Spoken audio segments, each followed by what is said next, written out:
Près d'une semaine après les frappes de l'armée française dans le massif de l'Enedi, il est toujours difficile d'avoir des informations précises. Des militaires tchadiens présents lors des opérations nous renseignent que les rebelles de l'UFR auraient été obligés de se rendre. Selon eux, ils auraient été coincés entre d'un côté la frontière libyenne et de l'autre la menace de l'aviation française et des forces armées tchadiennes. Peu de négociations se seraient engagées entre les représentants de l'UFR et le ministre de la Défense, Daoud Yahya Brahim, qui a fait le déplacement. Et c'est par la voix du porte-parole des armées, Azem Bermandoa, qu'un premier bilan officiel a été donné.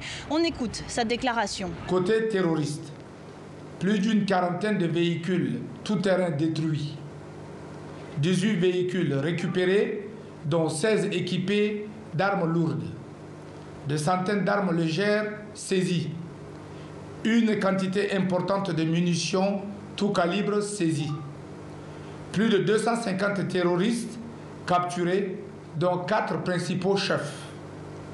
Plusieurs documents compromettants ont été saisis. À en croire nos sources au sein de l'armée tchadienne, l'UFR aurait été passablement affaiblie ces derniers jours.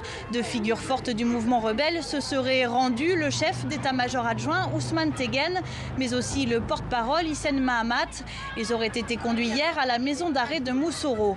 Côté UFR, Tom Erdimi, l'une des têtes dirigeantes, affirme que, je cite, « la marche a été momentanément bloquée ».